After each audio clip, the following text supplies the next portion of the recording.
Good afternoon, everybody, and welcome to the All-Party Parliamentary Group for Artificial Intelligence, and to the first of a series of meetings that we are holding as our contribution to the National AI Strategy. Back in May, we discussed this, and this series of meetings builds upon that initial work. Back in May, we had contributions from business, academia, think tanks about what the strategy should look like, what the alternative strategies were. And as I said, this is a meeting to build on that. And to do that, we have set up three themed meetings around the key pillars of the strategy. The first of which, of course, is this evening, which is the ethical, safe and trustworthy development of responsible AI. Then on the 8th of July, we will have a meeting looking at resilience in the face of change through an emphasis on skills and research and development. And then the final meeting will be on the 12th of July, which will cover growth of the economy through widespread use of AI technologies. And I hope you will be able to join us for those. At each meeting, we will have 3 to 5 speakers who will explore the subject with us, and then be available to take questions. Now, before I go to my first speaker, which will be Professor Virginia Dignum, I just want to hand over, as I say, to my co-chair, Lord Tim Clement-Jones. Tim. Stephen, thank you very much indeed. And can I just add to Stephen's welcome? It's great to see everybody here and to know that we're going to make, a real impact on the suggestions into the national AI strategy. The reason I'm just intervening is I just wanted to commend to you the OECD document on classification of AI, which is coming out and has come out for consultation, and they're very keen to hear the voices from every sector, from business, from academia, from policymakers and so on, to get a really rounded input into I think the very good work that they've done, which in turn will feed into what people like the Council of Europe are doing, and will also feed into the EU proposal for regulation as well. And indeed, as a member of the OECD, the UK will have quite a lot to do with what they come up with eventually. So definitely worth plugging into. And Desiree is going to put the document, a link to the document in the chat. So please do respond to the consultation. Brilliant. Thanks, Tim. And I can see that that link has already been put up. So thank you, Desiree. Right. As I said, we will kick off with our first speaker, which is Professor Virginia Dignum, Wallenberg Chair, Professor for Responsible Artificial Intelligence and the Programme Director at WASP-HS. I don't know if that's the right way to pronounce that, but I'm sure I will be corrected if I have got it hideously wrong. Virginia. Thank you very much. Thank you very much for your introduction and for the invitation to speak here today. In Swedish, we call it WASP-HS, but it's more or less the same. And it stands for a program on the research on humanities and social science to deal with the impact of AI and autonomous systems. Anyway, so thank you very much to be here. I have only 5 minutes. It's a topic, of course, which is very close to my own research and my own interest, so I could talk for forever probably. I will try to make only a few comments related to the development of strategies for dealing and ensuring the responsible development and use of AI. Some of it is also recommendations that I have just made for the Swedish government in their response and the way they are addressing the recent European AI Act. The most important point that I would like to make is that taking a responsible approach to AI starts by understanding that AI is neither intelligent nor artificial. It's not intelligent because the type of systems and methods that we are using nowadays, which are basically methods that are able to crunch enormous amounts of data and identify patterns on that data. The same methods are not able to understand what the meaning of what they are dealing with. They don't understand the meaning of the patterns that they are analyzing, and therefore it's extremely easy or extremely possible to mislead these systems once they are outside of the context in which they have been developed and trained. So the intelligence of the system is limited. The responsibility for using and relying on the predictions and the decisions that such systems make, that responsibility is ours. At the same time, the systems are not artificial, because both they have the system is much more than the algorithm. We can best see an AI system as a social technical ecosystem consisting of all those that develop, use, govern, deploy, and so on. It's increasingly we are seeing the influence of power relations and the influence of those that own and control the data and the algorithms in the way that the system are built and are used and are deployed. So we really need to address in any strategy to address responsibility on AI. We really need to address the actors, the organizations and the people in those involved in that ecosystem. The second point I would like to make is that strategies to address and to support and enforce responsibility and ethics in AI should be designed in a way that are able to it should be framed in a way that it's not seen as impediment for research and impediment for innovation, but exactly as a stepping stone for innovation, as a stepping stone for better development, for business differentiation, for research, new research directions. And that starts right, for instance, by supporting and facilitating exploration of other approaches to AI that can indeed address that lack of meaning that current algorithms have. Finally, it's also important to realize that already now AI doesn't operate in a lawless world. We need to look at what are existing laws. GDPR, of course, comes as the example that it's always given, but also liability, product and service liability, human rights laws. There are already a lot of legislation which addresses AI. AI is not something different than any other technologies. AI, the systems themselves are software, and as such are addressed by product and service legislation. And we really need to build on this existing law in order to make sure that any strategies on AI can be supported and successful. And finally, I would like to address the issue that in order to really be able to develop further the AI in a human-centered way, in a way that benefits society and humankind, we really need to take a multidisciplinary, multi-stakeholder, multi-system type of approach to AI, and starting from an extensive training and education efforts as part of the implementation of any strategy. Thank you very much. Excellent. Thank you, Virginia, for that.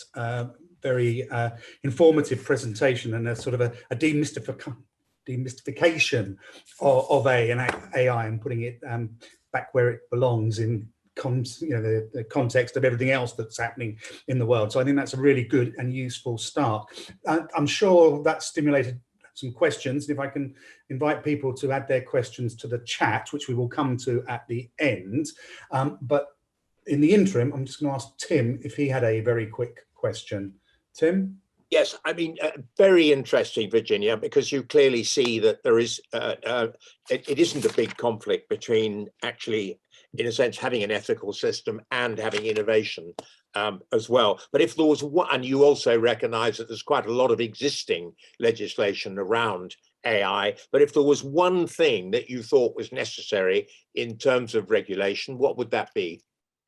I think that the most important issue is to clarify and enforce the liability and the responsibility of all the parties involved in the process of developing, using, governing, deploying, whatever, of the whole AI process. So really support the identification. It's a complex process, it's a complex ecosystem, and really having the possibility to understand where to put the responsibility, where to put the liability, who is accountable for what. That I think is the type of legislation that it's the most relevant and which really can build upon existing legislation and regulations. Thank you very much. Thanks, Tim. And again, thank you, Virginia. Our next speaker is Simon McDougall. Hello, Simon. Thank you for joining us. Simon is Deputy Commissioner, Regulatory Innovation and Technology at the Information Commissioner's Office. Simon, we look forward to hearing what you have to say. Thanks, Stephen, and thanks to the AI APPG for the invite to this meeting. I think I'm going to take one of the points that Professor Dignum has raised and run with it. She mentioned in her remarks that there's some areas of this world which are, already slightly well travelled through GDPR and other regulation, and this is an area where we at the Information Commissioner's Office in the UK have been giving thought to for a number of years now. You can go back to our technology strategy, our priority areas in 2018, and there we had AI as and also decision making as one of our key themes, our priority areas. Moving on to where we are now, we're very happy to see that the National AI Strategy is looking to build on the AI Council's excellent work in their roadmap, and that had data infrastructure and public trust as one of its key pillars, and seemed to us to be very well thought through in terms of building good governance and trust into AI. Very much agree with Professor Dignum's points that having trust and good governance is not an impediment to AI growth, and just the opposite, is a stepping stone to having a really innovation. One of the things that we believe very strongly at the ICO is that if you don't bring the public along with you in these ventures, then you just get a risk aversion, confusion, reticence. You can see that in recent times, say with the panic that sprung up around GDPR, the sharing of health data. You can go back all the way back to different innovations in the past, such as Monsanto and GM foods, and the reaction in the UK and in Europe to GM foods. I'm not saying I'm for or against GM foods, but that conversation never got underway because there was a rejection from the public of innovation in the space. So how do we make sure at this point in time, when early last year we had placards waved outside Westminster saying rather nasty things about algorithms in relation to Ofcom, how do we make sure that we maintain trust and bring the public along with us so that we can innovate quickly and freely and openly, as we always do around artificial intelligence? And I think a strong regulatory framework is a vital component there. I would say as a regulator, and I might say this might tonight, that a lot of the regulation already in place is pretty robust and good and is supportive here. That is not to say that the ICO is not open to reform and improvement. I think there are points where we can look at aspects of the current UK GDPR and the regulatory framework and challenge ourselves on whether that works in supporting innovation and growth in AI. I think overall, if I step back, I think the answer is yes. I think that we have a framework which is focused on proportionality, fairness, transparency, key principles here. There are balancing tests in place that consider the interests of different parties as we look to innovate.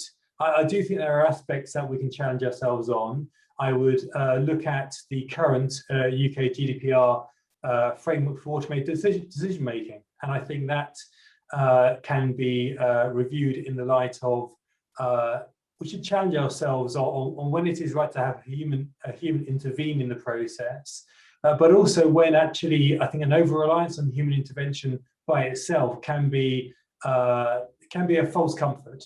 There's plenty of examples in the real world of humans being asked to sign off on algorithmic and automated decisions, and in the end just doing that by rote, and you don't really have a real control in place. Then you just have something which is paying lip service to real control. So how do we move from having that kind of reliance on human intervention to having true accountability and governance in place, which will sometimes involve human intervention, but it shouldn't be, I think, the way we place our reliance. My other key thought here is that we've done a lot of work in the last year on the interaction between data protection as a legal and regulatory framework and ethics as a broader and differently evolving area. There is a huge amount of overlap between the two. We've just produced a blog and a paper within the ICO on how we work on the interaction between the two. The ICO does not want to be an ethics regulator, but it does recognize that there's a lot of touch points between ethics and data protection. And I think the key thing we took from our research was, whilst ethics is its own field, and we need to respect that, there are a lot of operational elements of the data protection regime which has evolved rapidly post-GDPR that we can use in this conversation. So I would look to mechanisms such as data protection impact assessments and accountability measures, which are now quite mature within the data protection world, and ask ourselves, as we move into this AI world, well, can we use some of these mechanisms to fast forward our meaningful governance approach to AI? So we shouldn't reinvent the wheel here. We can repurpose some of the mechanisms we know quite well now, and which large organizations have embedded into their governance frameworks, and use them as we move into this world of AI. So unless there's one very final quick point, we're overrunning a little here. No, it's the last point I was going to make, Stephen, was that this is an area where regulators are really willing and able to work on this together. And we're already working with other UK regulators specifically on AI, both in terms of how we regulate collectively and how we also use AI ourselves. And so we're keen to continue to be very actively involved in this discussion as it evolves. Lovely. Thank you very much indeed. Particularly struck by your comments on public trust, and it's how does one create a strong enough voice to combat those who are trying to undermine trust in some of these areas. But we'll explore that, I should think, in the questions. Tim, did you have a comment? Just a very quickie one. It wasn't really so much a question, because I think we need to move on. But the point you made, Simon, about the GDPR and particularly Article 22, because of course Virginia talked about the human in the loop, but you almost have a greater benefit under GDPR if there is no human in the loop, which is a paradox. And therefore that means that what we need to do is think in the future about how we actually adjust that particular part of the GDPR, and that may well be something we want to say when we put into the national AI strategy. Yeah, and Tim, I think it's I'm not against humans in the loop, and sometimes that's a vital control. It's just what worries me is a reliance on humans in the loop when, you know, humans are obviously biased themselves, and so we need to have it as part of the package rather than as a single point of failure. Yeah. Great. Thanks again, Simon. We will now move on to our next contributor, which is Dr. Christine Chow, Executive Director, Global Head of Strategic Governance, Advisory and ESG Integration. Christine, if we could have 5 minutes from you, please. I want to start off with how I got interested in, because I actually have no AI background myself. I come from 24 years in the fund management industry. And it is a topic that caught my interest in 2017 when I met someone called Alexander Nix and at a dinner. and he told me that he runs a little consultancy that is very good at AI and prediction, and they have been involved in even some public sector work. And obviously, after that meeting, I started to understand where he was coming from. And that was how I got interested in the AI ethics area. And I had the opportunity to co-author the first investor expectations on responsible AI and data governance, and later on trusted AI assessment for the work. So, and that's how I got to know APPG AI as well, with meeting Lord Clement-Jones in the process. So just moving on to how I think the national AI strategy has been developing since I got interested in the topic. I think we can separate it into different phases. I was looking at 2017 to 2018. It was more sort of conceptualization and commitment from the UK government. Of course, the House of Lords, led by Lord Clement-Jones, had written a long paper that covers the issues that we should be considering back then. And you've also seen other regulators, such as the FCA, coming out and say that actually we need to make sure that the applications do not put customers in a disadvantaged position, as you can see here. And of course, it's not just about the risk that AI brings, but also the opportunities. So the AI sector deal was struck then. And then moving on to 2019 to 2020, I think we enter a phase of sector and product applications of AI. Where do we actually use it? How do we actually use it? I've included some sources here that I've reviewed, and I think it's brilliant to think of AI ethics also in an application context, because some of the uses are very nuanced. And therefore, this approach is taking us onto most of the regulation area. Which areas does it need to be regulated? Of course, this particular one is a little bit small here. It's actually the GCHQ paper that was published very earlier this year, looking at the national AI strategy. We cannot exclude GCHQ and what they're doing. So my understanding is that we've got to a phase where we're thinking beyond concept, framework, and actually what should the regulation look like? How do we link that to the European AI Act and a coordinated strategy? So here are my recommendations. There are 3 areas. I really want to agree with Professor Dignum that if the AI is actually, a lot of it is data crunching. Now that I have started working in a data firm where I work with thousands of data scientists, I cannot agree more with that, because of the fact that I'm actually brought in some ways to help interpret, provide the context to some of the data and analytics. I want to start off with research and development. In the national AI strategy, it talks about public funding to support responsible AI. I want to ask the question of, but are we solving the right problems, right? Some of the problems are right. We want to put in the research and development to create efficiency drivers. There are some examples that are included in the roadmap. We want to look at thematic applications. So in order to support the UK's net zero goals, for example, looking at addressing climate change and biodiversity issues, etc. However, when it comes to the sort of diversity and inclusion goals or other types of goals, do we spend enough time to think about the data bias itself? The AI chain is very long. I think a lot of the discussion talks about the algorithm bias. And in fact, a lot of progress has been made in the past few years addressing some of the modeling issue, but we haven't paid enough attention on the quality of data, the labeling of data, the classification of data. Are we doing too much big data, too much web scraping, as you can see what I've highlighted? So many products are created out from web scraping, but we don't know what the rules are. CIFA 10 issues, I think we need to question the data structure.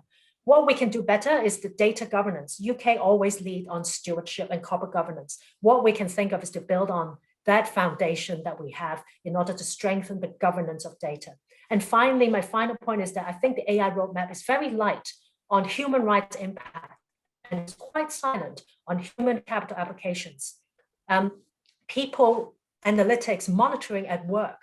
What is the ethics around it? So this presentation, I'm going to make it available. I have made it available to APPGAI, and I'll probably upload it on the LinkedIn as well if anyone wants to get a copy of it. There's a lot of information, but I just want to make 3 points, which is the research development. Let's try to solve the right problems. Let's define it better. Use our data governance and stewardship, strong foundation where UK is leading the world on, and really think about the surveillance aspect, whether it's in private or public space. Thank you. Brilliant. Thank you, Christine. Some very interesting points, and to have come from an investment background into this is quite, I think, an interesting path. Tim, I don't know if you have any comment you wish to make. Just a very quick question to Christine. Christine, you're a great corporate governance expert, but are you a hard or a soft regulatory fan? I think how do I say, it's not a dichotomy, is it? I think that data company, now that I'm working for a data company, I think data quality needs to be regulated. I think it is not enough regulation on monitoring data quality, which in the end is the source of all AI data crunching activities. So I am for data regulation. And AI regulation? Well, AI is a very long chain. I think we need to break it down into different parts. Even AI assurance, I have mentioned here, that that needs to be independent data audits for AI processing, which is what I've suggested here, and not just bring AI assurance. So let's break it down into different parts and say which bit is the highest risk, and we should regulate that particular part, but still allow creativity to flow, which is absolutely important to our economic growth. Thank you. That's great. Thank you. Thanks, Tim. And again, thank you, Christine. Right, we will move on to our next speaker, which is Ryan Carrier, who is Executive Director for Humanity. Ryan, if you could give us 5 minutes, please. Stephen, that sounds like a really big job, Executive Director for Humanity. So it's an honor to represent. We are a public nonprofit. We have over 390 contributors from 45 countries around the world, and we are an unfunded, mission-driven entity focused on examining and analyzing downside risk associated with AI and autonomous systems, and where we can to build in mitigations. And there's a lot of ways to execute that, but our primary focus is on building an infrastructure of trust through independent audit of AI systems. And that is our explicit recommendation for the UK, and to fit into the UK national strategy, is to pull together a replication of independent audit from the financial sector, but in the areas of ethics, bias, privacy, trust, and cybersecurity. That holistic look at AIs and autonomous systems. And that's the process that we're executing currently. We're doing that in conjunction with the ICO and UCAS already, plugging into a replica of the same system where we have auditors who are independent, where we have pre-audit advisors who are helping to build that compliance. And the role that For Humanity aims to play in the equation is to craft the rules. And so as an example of what we're already doing with the ICO is we've taken UK GDPR and we've taken the Children's Code, which is a gold standard. It's an amazing law that the rest of the world needs to know about. One of the weaknesses of the new EU regulation proposals was they were really light on the children's side of things, when you're sitting here with this amazing law on age-appropriate design code, the Children's Code. And so what we've done is we've crafted those into auditable criteria. Auditable means they are binary. So an auditor who is liable for false compliance, and this is where public trust is built. When an auditor sits there with no upside potential, auditing all of these rules, ethics, bias, privacy, trust, and cybersecurity, that exist in a binary fashion, compliant or not compliant, measurable, unambiguous, implementable. When that auditor is set up in the right way, with no upside potential, truly independent, wearing downside risk for false liability, or for false assurance of compliance, then what happens is when that audit is conducted over a known and public criteria approved by regulators, approved by the government, we act as kind of a secretariat that kind of craft these rules and submit them to the government, submit them to the regulator and say, are these the right rules, right? Does this represent what the lawmakers, what the democratically elected legislature intends? Once those rules are crafted, then when an audit is conducted in a truly independent fashion, the public, who these audits are done for, then they trust that compliance is true, because there's no reason for an auditor to say that there's compliance when there is not compliance, because in fact they wear liability. It is a proxy for society, and it is massively important to building this infrastructure of trust. The role we offer ourselves as a service provider to the government to craft these rules in this auditable fashion, and to also train auditors. We are already in the process. We have 200 people who are being trained or have been trained on the UK GDPR audit criteria. As soon as the ICO approves the scheme, which we're working through with them, then we will issue an examination, and these people will become the world's first AI auditors. And that is how the UK can lead, by providing this infrastructure of trust across all AIs, all autonomous systems that impact humans, building out this criteria. And here's the key thing, the key hope and dream from For Humanity. We did this in 1973. We took industry agreed rules, audit rules, accounting rules, and finance, but then they were mandated. Audits were mandated. That is the main recommendation I would make here, which is that we mandate for all AIs, all autonomous systems that impact humans, that they go through these certification audits. Because when they do, massive amounts of trust will be built, similar to what's been built in the financial industry through financial accounting. I could go on for days. I won't. I will stop there, and hopefully it creates good discussion. Ryan, thank you very much indeed. That was absolutely great, and I'm hopeful that the government will heed your pleas. Tim. Really interesting, Ryan. And I'm assuming by audit you sort of cover off the impact assessment aspect and the continuous monitoring. So the use of the word audit is a kind of umbrella term for sort of audit at the beginning and then on a continuous basis. But are you putting yourself forward as the organization certifying auditors or setting standards for auditors? Because I think the distinction is quite an important one. No, the role we aim to play is so we would describe the taxonomy in this way. There's auditors, targets of evaluation, pre-audit, service providers. If you're pre-audit, you can't be audit. If you're audit, you can't be pre-audit. This is the law of independence. But the one thing that neither of these two groups can do is craft the rules.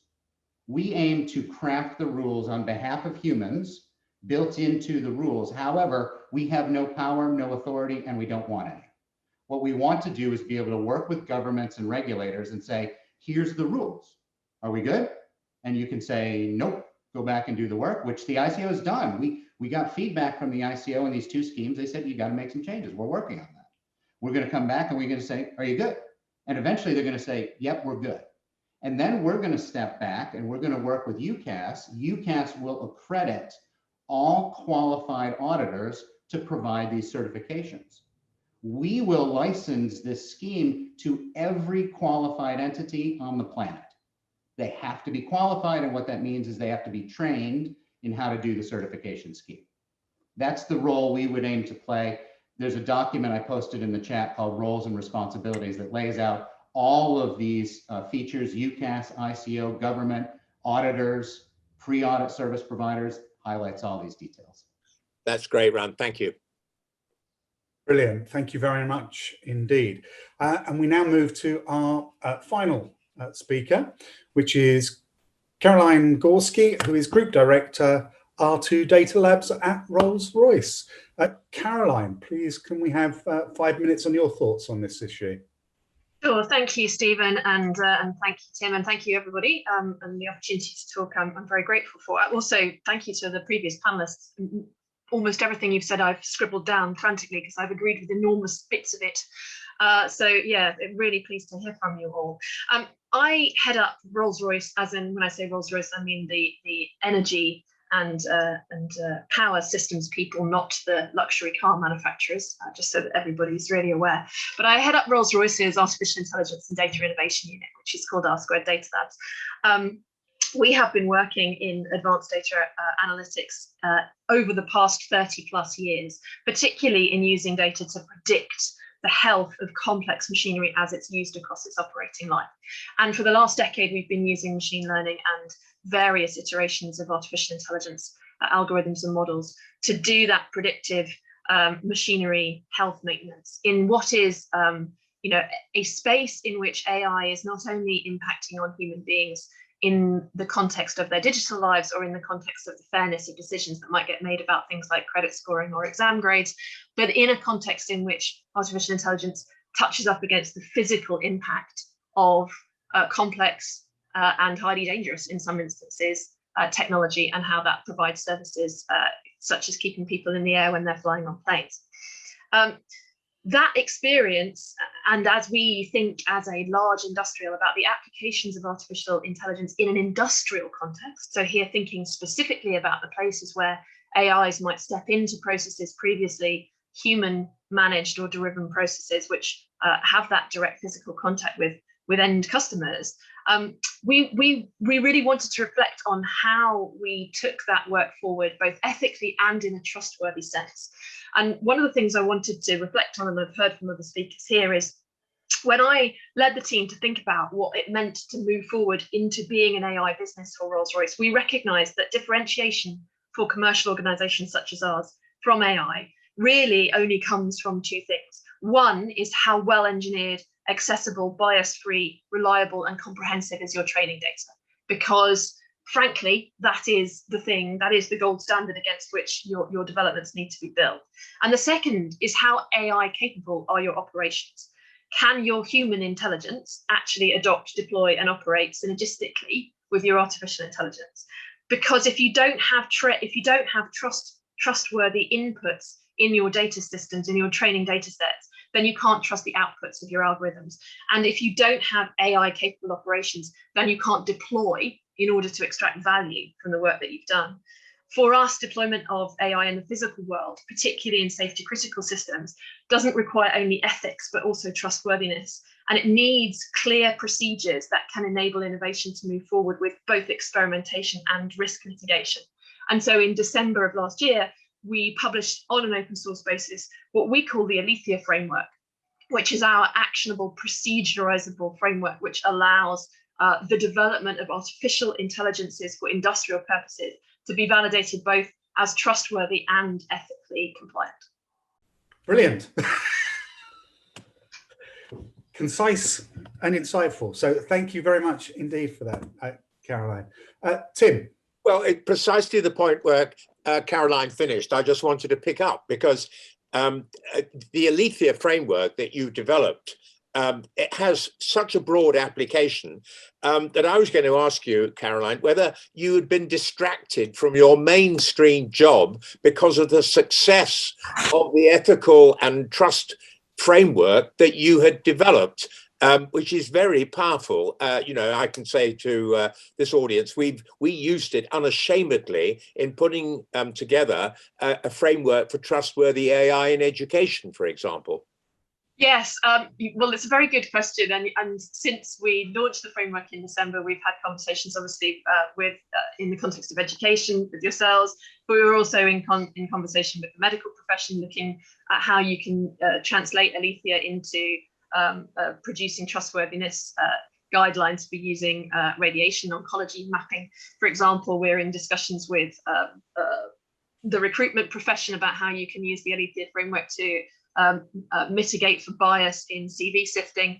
There are lots and lots of applications that are so far outside the space of what Rolls-Royce does that yes, it would be entirely possible to get horrendously distracted. Thankfully, I have both a very tolerant chairman who is now about to transition into, hopefully, fingers crossed, a tolerant chairwoman, and a very supportive CEO who recognises that actually for Rolls-Royce, understanding and being able to express itself at the leading edge of new technology development, particularly the ethical deployment of new technologies, is critically important to our future as an organisation. We are part of the way in which we will help to address some of the biggest challenges that we face in our world, including challenges around sustainability and reaching net zero. And we will only get there if we have effective deployments of artificial intelligence to help us. And those effective deployments must be both trustworthy and ethical. That's great. Thank you very much, Caroline. Excellent. And thank you all very much indeed for your contributions. We're now going to move to questions. And the first question is from Rachel Free. Rachel, I think you'll be unmuted and you can unmute yourself and put your question. Yeah, so my question is about to all the panelists, especially Virginia. Do you have any suggestions for how the UK and Europe can compete against other continents, given the fact that there's not really a UK or European equivalent to one of the big technology and data giants such as Google and Facebook? Thank you. Virginia, do you want to start with that? And then anyone else who wants to can indicate. Sure. Thank you for the question. Of course, the technology giants are more than just about AI, but I will try to answer your question from the AI perspective. Firstly, I don't think that we should engage on a competition type of approach, but much more on one in which we try to reach collaboration and opportunities for all. AI is not a race. It's not a race because there is not a finish line in which we then count who is the winners or the losers. But it's also not a race because we shouldn't really approach it from one only single direction. We should really look at AI at as a scientific scientific field, which we really need to encourage, and that's maybe the message for Europe and for the UK, encourage exploration of different directions, of different ways of looking at it. We are seeing at this moment in AI overuse and over-dependence on data-driven approaches. In the past, we have done many other different types of approaches, but data-driven approaches are not the solutions to all our problems. There are many, many, many complex problems which cannot address only by adding more data and more computational power to the same equation. So we really need to start looking at other approaches that are more amenable for responsibility, for explanation, for collaboration, and other types of technologies that address these issues.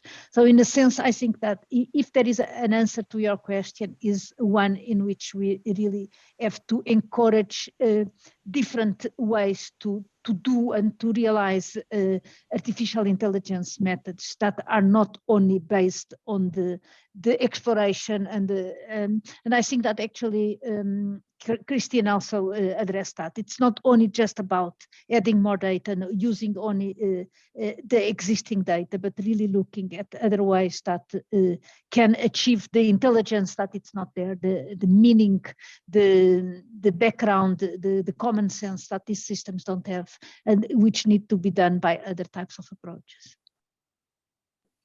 Thank you. Would anyone else like to comment on Rachel's question? I'll make one brief comment. Again, very much agreeing with Professor Dignum. It's a great question. One area we're very interested in at the ICO is privacy enhancing technologies and ways in which we can use new technologies to enable data to be used in ways which are privacy respectful, but get more value and insight from the data. So I very much agree with Professor Dignum that a lot of the current round of what we're currently calling AI is data thirsty and is reliant on large data sets. and innovations that reduce that reliance are very exciting, but also where we can use different technologies, whether it's federated learning, homomorphic encryption, generation of synthetic data sets, to enable data to be de-identified or freed up in various ways so that AI can run on it without compromising the underlying data set. That's an area where I think Europe is doing really interesting innovation, and where the current regulatory framework is driving more innovation. So I think that's an exciting area as well. Anyone have anything to add? If not, indicate if you do. If not, I'll go to the next questioner, which is Marcus Krebs, I think. I think the important one is, and some people have already covered on this particular line and some of the other panelists, but I think at this point in time of the AI development cycle, the human being is still the most important element. And the question is, and it ties in what Simon said beforehand about the use of artificial data or synthetic data. We are trying to remove a lot of that coded bias out of the AI, and obviously the AI is coded by humans, and by using synthetic data, there's a challenge or a risk that you're actually introducing more bias or more error into the data that you're using. So you got to be very mindful. You've got two sources of bias. You've got the humans coding the actual code, and you might also introduce additional bias or amplifying that by using synthetic data.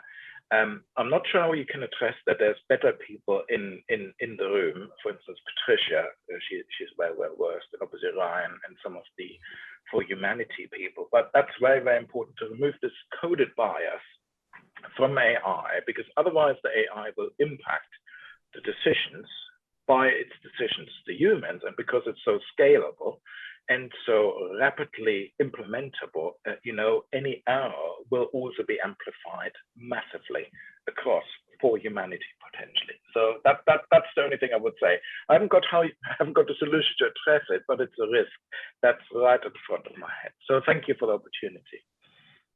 Thanks, Marcus. Anyone like to respond or comment?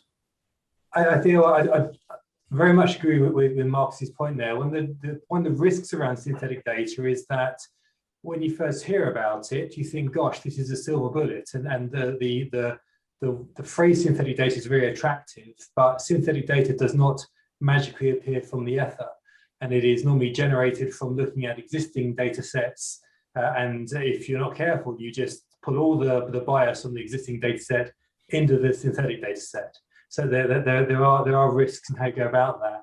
I think one point we haven't explored too much here, but I think is a critical one as we look at future AI regulation, is the pros and cons around using different data sets to identify and address bias. There's lots of risks around bias by omission. Saying, well, we're not going to collect or utilize these different data sets because they relate to race or gender or sexuality, and then you end up realizing that you can't actually monitor the overall processing because you don't have access to those underlying data sets, and you end up still having bias through inferences and through broader interactions in the data set, but you can't actually work through the risk of bias, and so that's a big issue in terms of when is it okay to collect data which we, from a data protection point of view, would say was a special category of data, we might say sensitive, but how do we do that in a way which enables us to monitor for bias without creating more bias? And I know it's a bit circular. That to me is a big challenge with synthetic data sets and with broader fairness in AI. Thanks, Simon. Right, unless anyone else has any comment they wish to make. Ryan and then Virginia. Thanks, Stephen. What I would say is actually what we're talking about is recognizing what's happening in these systems. As they're being built, designed to decommission, engineers who are trained to solve problems are going from here to there to build the solutions. The mistake that we're making is that throughout this process, they're making instances of ethical choice that they are wholly unqualified to make.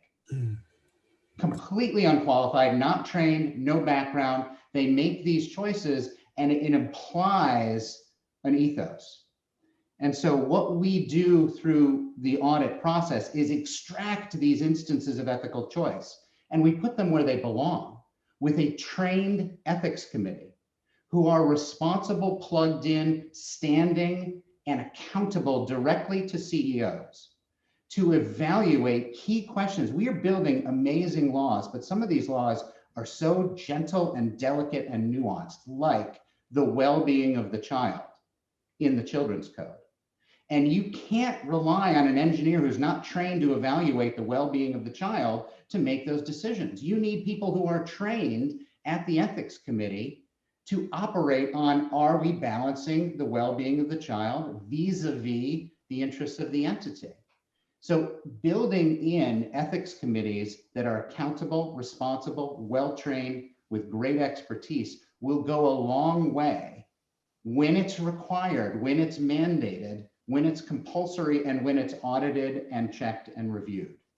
Disclosed and transparent. Disclosure and transparency through all of these processes on reasoning and thought process and how decisions are made creates a virtuous cycle with the marketplace to determine and inform good decision-making and good behavior. And so this goes a long way to mitigating bias. It goes a long way to keeping human agency in the system. It goes a long way when you provide diverse inputs and multi-stakeholder feedback, not at the end, but at the beginning in the design, development, and risk assessment phase. These things are currently required in our audit criteria. Thank you. Virginia.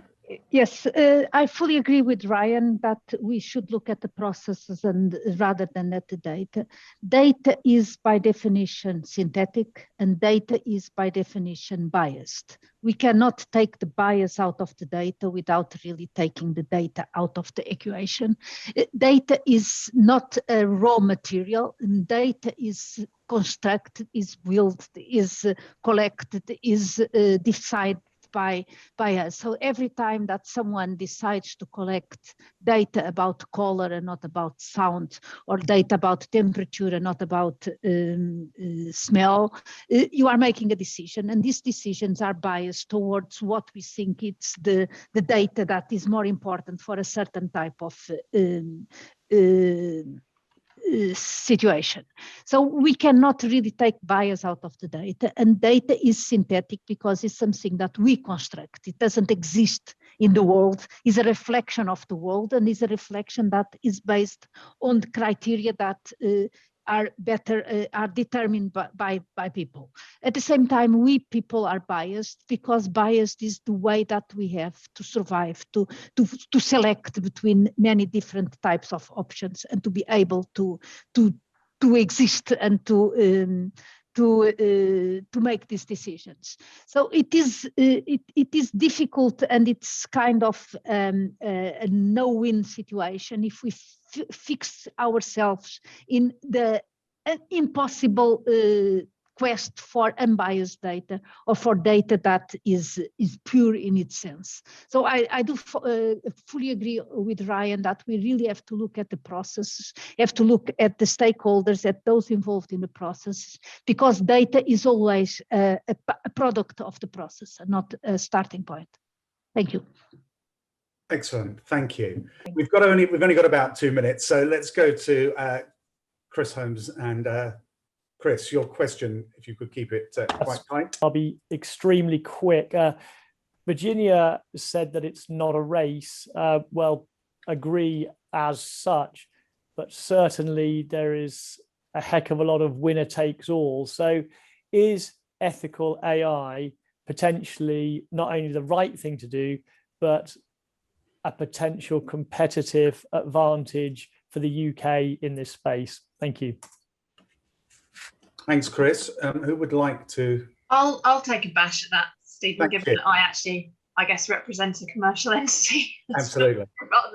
rather than a more cerebral contributor. So yes, categorically. I mean, clearly, as a global commercial entity, we see the opportunity for achieving greater competitive advantage by the effective and ethical deployment of AI. But it does need to be both of those things, because I think, if you simply look at the deployment of AI as a question of monetary return and kind of maximum operational effectiveness, and you don't take on board the impact that that has on your customers, on your workforce, and on the world in which you are operating, then I think that's a very rapid and slippery slope to a place that I don't really think we all want to be, and which we've seen some flashes of in the last decade, much to our kind of, hopefully collective horror. So I think that yes, I absolutely see the opportunity for the UK to derive really significant economic advantage from being really good at AI, but only by being really good at good AI.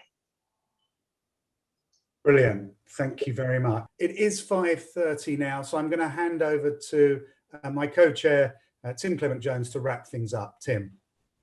Thank you very much, Steve. Well, look, we've had a really, really interesting discussion here with some very, very important input. And hopefully, Desiree, who has the unenviable task of pulling it all together, will be able to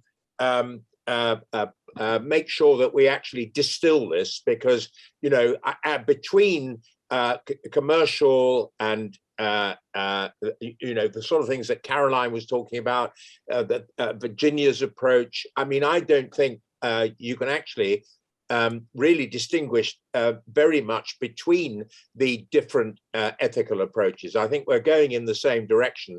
And that's why I think that Lord Holmes's question was such a good one, because it actually emphasized that an ethical AI approach is competitive. So as Caroline illustrated herself. So thank you very much indeed. And I hope that the fruits of your labors, both of the audience today, thank you very much, and of our splendid panelists, will be rewarded. And the national AI strategy will reflect some of the points that have been made today. So thank you very much indeed.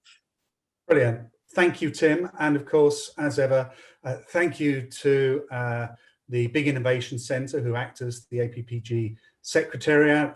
Without their support, we wouldn't be able to do the work that we do. Thank you to all those who have attended and participated through questions. And of course, huge thanks to our speakers for their insights into this. I look forward to seeing you at our second meeting in the series. But until then, have a good evening, and I'll see you all again soon. Thank you. Bye.